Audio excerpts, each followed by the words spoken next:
यज्ञ का ज्ञान विज्ञान। इसमें गुरुदेव आज हमें बता रहे हैं यज्ञ का महान तत्व ज्ञान। गुरुदेव बताते हैं वैदिक साहित्य में यज्ञ की बड़ी महिमा है। बहुत से लोग वेद में केवल यज्ञ विषय की ही चर्चा करते हैं, ऐसा मानते हैं।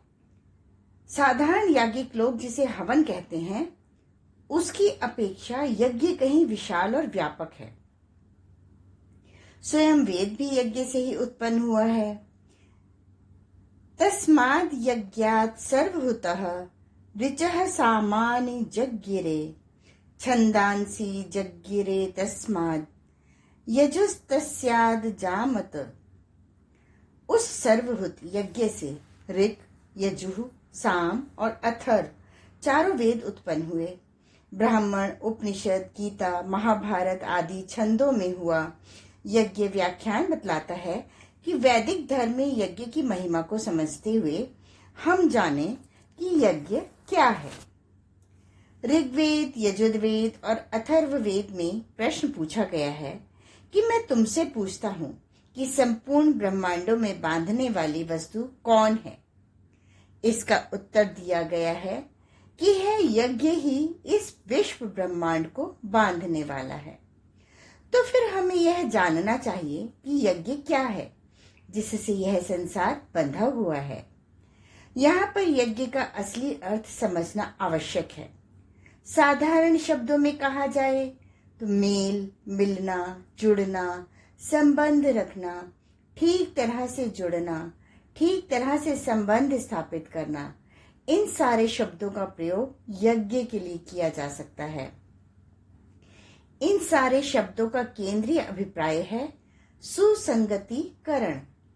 प्राचीन साहित्य में यज्ञ के अर्थों के संबंध में एक सूक्त है जिसमें उक्त शब्दों के द्वारा यज्ञ के अर्थों का स्पष्टीकरण किया गया है। 5 प्रकार के यज्ञवाच्य अर्थों में यह सूक्त गुथा हुआ है। वे अर्थ इस प्रकार हैं।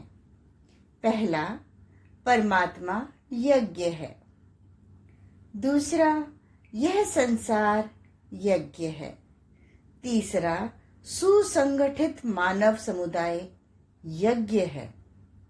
चौथा, मानव जीवन यज्ञ है। 5वां और अंतिम, मनुष्य का प्रत्येक कल्याणकारी कर्तव्य कर्म यज्ञ है। इन 5 का स्पष्टीकरण। पहला, यज्ञो यत्र पराक्रांतः। यज्ञ की उच्चतम पराकाष्ठा परमात्मा में होती है, अतः परमात्मा को भी पुरुष सूक्त में यज्ञ कहकर पुकारा गया है। दूसरा, यह संसार यज्ञ है। इस यज्ञ का कर्ता परमात्मा है। यह संसार खूब अच्छी तरह से ठीक ठाक जुड़ा हुआ है।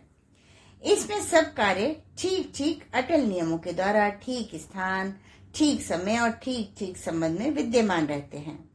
यह संसार इतनी अच्छी तरह से बंधा हुआ सुसंबद्ध है कि सब मिलकर पूर्ण है।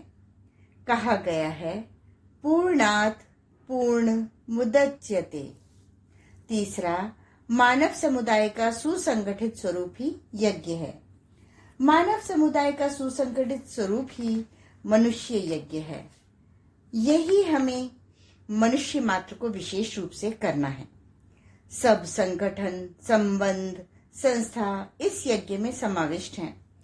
कर्मकांड के सुप्रसिद्ध बड़े बड़े यज्ञ, राजसूय, विश्वजीत आदि इसी के अंतर्गत हैं। चौथा, मनुष्य का सुव्यवस्थित जीवन ही चौथा यज्ञ है। परमात्मा के विशाल विश्व यज्ञ की ही सीमित प्रतिमा मानव जीवन यज्ञ है। मनुष्य को इसे ठीक रूप से व्यवस्थित और चालू रखना चाहिए। 5वां, मनुष्य का प्रत्येक कल्याणकारी श्रेष्ठ कर्तव्य भी यज्ञ ही है।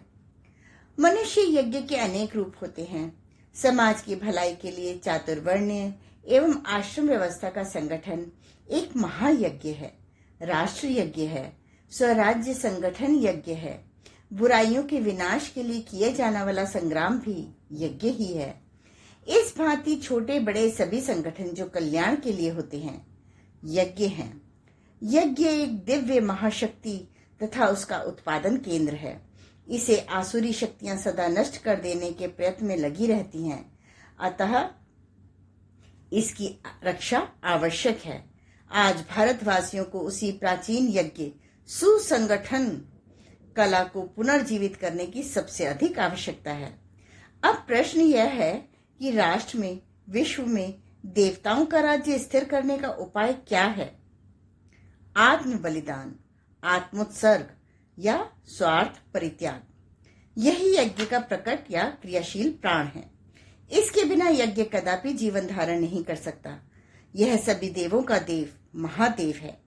इसके उत्क्रांत होने से श्रद्धा, सेवा आदि सारे देवता उत्क्रांत हो जाते हैं और इसकी स्थापना होने से सभी स्थापित हो जाते हैं। इसके बिना यज्ञ मृतवत है। इसी से कई विद्वान यज्ञ का अर्थ बलिदान, अपने सारे स्वार्थों का बलिदान करते हैं। यह बलिदान की अग्नि मानव जीवन में सदा जलती रहे, इसीलिए बाहर के अग्निहोत्र में सदा स्वाहा स्वाहा ध्वनियों के साथ ही हवि दी जाती है। यह स्वाहा ही यज्ञ की जान है।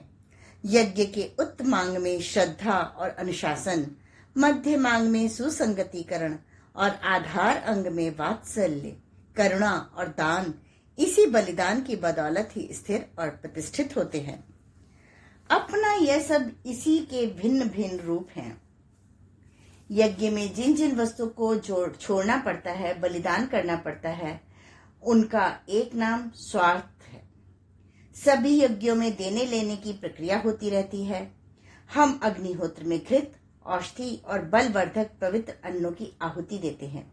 उसे ही यज्ञ के देवगण ग्रहण कर संतुष्ट होते हैं और उसे ही सूक्ष्मादि सूक्ष्म बनाकर सारे विश्व ब्रह्मांड में फैला देते हैं, जिससे पांचों तत्व या अन्य सारे तत्व ही परिशुद्ध, निर्मल, आरोग्यमय और पुष्ट बन जाते हैं।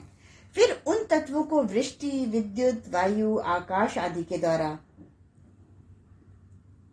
हम पुनः प्राप्त कर अधिक पुष्ट, आरोग्य और निर्मल बनते हैं।